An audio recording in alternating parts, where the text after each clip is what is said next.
আচ্ছা, চলুন মূল বিষয়ে যাওয়া যাক। আজকের এই এক্সপ্লেনারে আমরা এমন একটা বিষয় নিয়ে আলোচনা করব যা আক্ষরিক অর্থেই কল্পনার সীমানাকে ছাড়িয়ে যায়। রাতের আকাশের ওই চিরচেনা চাঁদটাকে যদি মানুষের বাসযোগ্য আস্ত একটা নতুন পৃথিবীতে রূপান্তর করা যায় তাহলে কেমন হবে? না, এটা কোনো সায়েন্স ফিকশন মুভির গল্প নয়, বরং বিজ্ঞান আর পদার্থবিদ্যাকে কাজে লাগিয়ে তৈরি করা একটা বিশাল মাপের বাস্তব মহাজাগতিক ইঞ্জিনিয়ারিং ব্লুপ্রিন্ট। এই পুরো হোম মেকওভার বা গ্রহ সংস্কারের ব্লুপ্রিন্টটাকে আমরা ধাপে ধাপে কয়েকটা অংশে ভাগ করে নেব। যেমন লক্ষ্য, চাঁদ, মঙ্গল গ্রহ নয় কেন, বরফের ধূমকেতু ও চাঁদের বায়ুমণ্ডল, রসায়ন এবং গ্রিনহাউস প্রভাব, কৃত্রিম ম্যাগনেটিক শিল্ড এবং সবশেষে চাঁদের নতুন পরিবেশ। তো প্রথমে আসা যাক আমাদের প্রথম ধাপে, লক্ষ্য চাঁদ, মঙ্গল গ্রহ নয় কেন। এখন স্বাভাবিকভাবেই মনে প্রশ্ন জাগতে পারে, আমাদের সৌরজগতে বাসযোগ্য গ্রহের কথা এলেই তো সবার আগে লাল গ্রহ মানে মঙ্গলের নাম মাথায় আসে, তাই না? মঙ্গলের মাটির নিচে বরফ বা পানি লুকিয়ে আছে, এটাও কিন্তু একদম পরীক্ষিত সত্য। তাহলে মঙ্গল গ্রহ থেকে শুরু করা হচ্ছে না কেন? এর সবচেয়ে বড় কারণটা হলো আস্ত একটা গ্রহের পরিবেশকে মানুষের বাসযোগ্য করে তোলার মানে এই টেরাফর্মিংয়ের কিন্তু কোনো বাস্তব অভিজ্ঞতাই মানুষের নেই। একদম শূন্য অভিজ্ঞতা নিয়ে এত দূরের একটা গ্রহে এত বিশাল ঝুঁকি নেওয়াটা সত্যি বলতে একেবারেই যৌক্তিক নয়। এই তুলনাটা একটু খেয়াল করলেই বিষয়টা পরিষ্কার হয়ে যাবে। মঙ্গল গ্রহ আমাদের থেকে অনেক দূরে, আর সেখানে সূর্যের আলো পৌঁছায় বেশ কম। অন্যদিকে চাঁদ আমাদের এতই কাছে যে সেখানে পৌঁছতে সময় লাগে মাত্র 3 দিন। আর শুধু তাই নয়, চাঁদ মঙ্গলের তুলনায় প্রায় দ্বিগুণ সূর্যালোক পায়।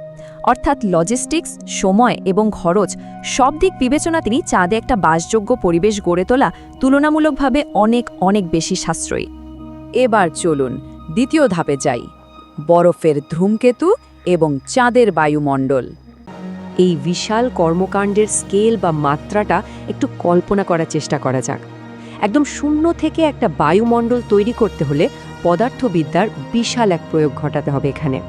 আমাদের পৃথিবীর আশেপাশে ঘুরে বেড়ানো বরফে ঢাকা ধূমকেতু, যাদের আমরা আইস ড্রয়েড বলতে পারি, সেগুলোকে কাজে লাগাতে হবে। আর সংখ্যাটা কত জানেন? 100। হ্যাঁ, শুনতে অবিশ্বাস্য লাগলেও এটাই সত্যি।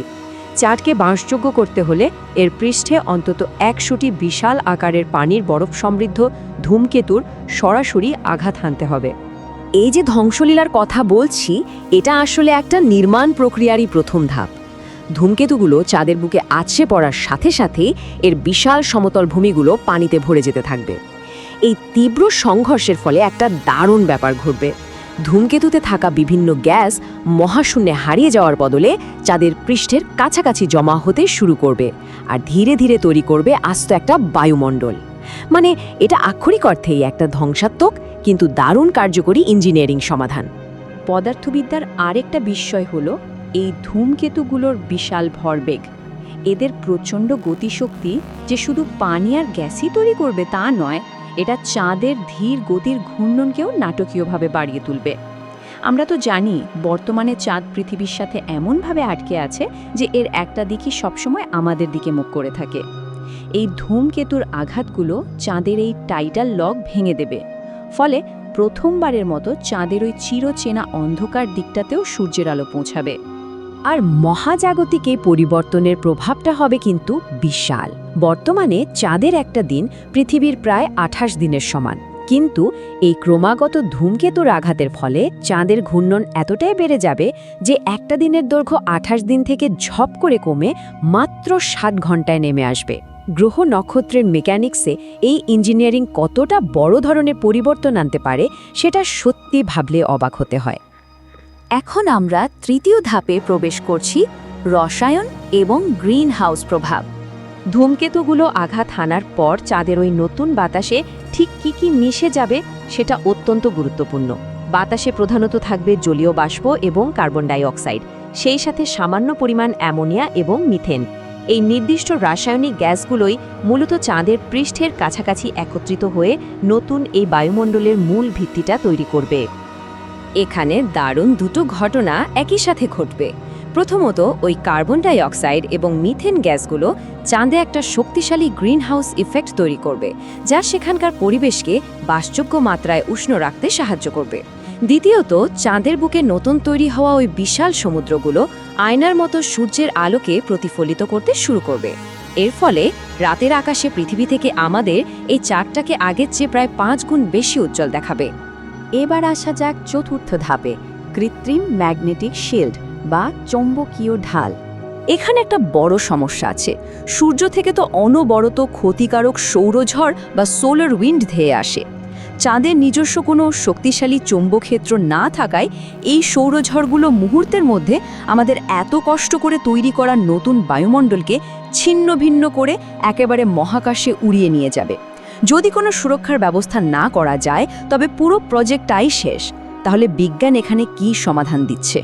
এর প্রথম সমাধানটা নির্ভর করছে সম্পূর্ণ প্রাকৃতিক একটা ইঞ্জিনিয়ারিংয়ের ওপর।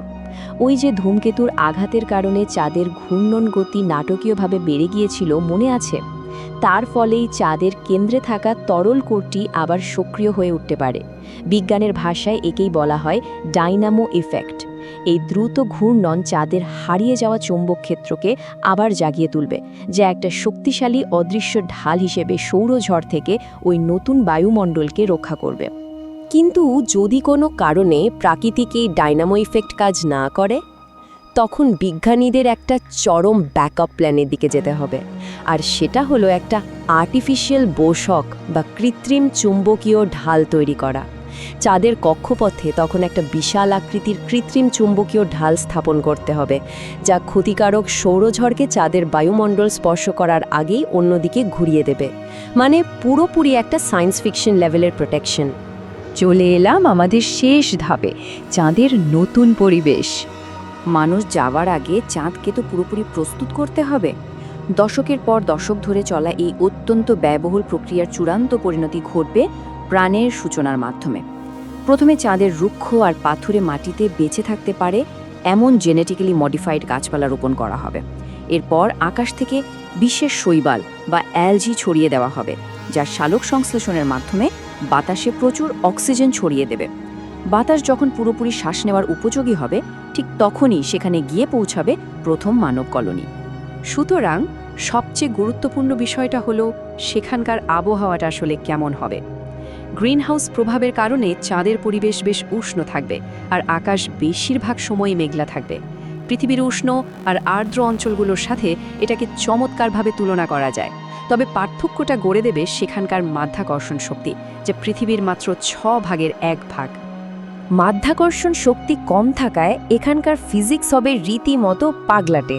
চাঁদের সমুদ্রগুলোতে 20 মিটার বা প্রায় 65 ফুট উঁচু জোয়ার উঠবে, যা যে কোনো সার্ফারের জন্য একেবারে স্বপ্নের মতো একটা ব্যাপার। হাঁটা চলাও হবে চরম অদ্ভুত। যে কেউ চাইলেই মাটি থেকে 3 মিটার উঁচুতে লাফ দিতে পারবে আর প্রায় 4 সেকেন্ড বাতাসে ভেসে থাকতে পারবে। আর সবচেয়ে মজার ব্যাপার হলো মাধ্যাকর্ষণ কম হওয়ায় পেশির শক্তি অনেক কম খরচ হবে। এর মানে হলো মানুষের স্ট্যামিনা যদি ভালো থাকে, তবে আক্ষরিক অর্থেই চাঁদের হ্রদের পানির ওপর দিয়ে দৌড়ানো সম্ভব হবে। ভাবা যায়? পুরো প্রক্রিয়াটি মহাকাশ বিজ্ঞান আর গ্রহ নির্মাণের এক অবিশ্বাস্য মেলবন্ধন। শতাব্দীর পর শতাব্দী ধরে যে চাঁদকে আমরা একটা নিষ্প্রাণ ধূসর গোলক হিসেবে দেখে এসেছি, তাকে একটা সবুজ আর নীল বাসযোগ্য গ্রহে পরিণত করারই ধারণা কল্পনার সীমানাকে বিশালভাবে প্রসারিত করে দেয়। মহাকাশ বিজ্ঞানের এই চরম ইঞ্জিনিয়ারিং কি ভবিষ্যতের জন্য সত্যিই একটা নতুন দিগন্ত উন্মোচন করবে, নাকি এটা কেবলই একটা তাত্ত্বিক বিলাসী কল্পনা হয়ে থাকবে? এই প্রশ্নটি আজ ভাবনার খোরাক হিসেবে রয়ে গেল। এতক্ষণ এই এক্সপ্লেনারে আমাদের সাথে থাকার জন্য অসংখ্য ধন্যবাদ।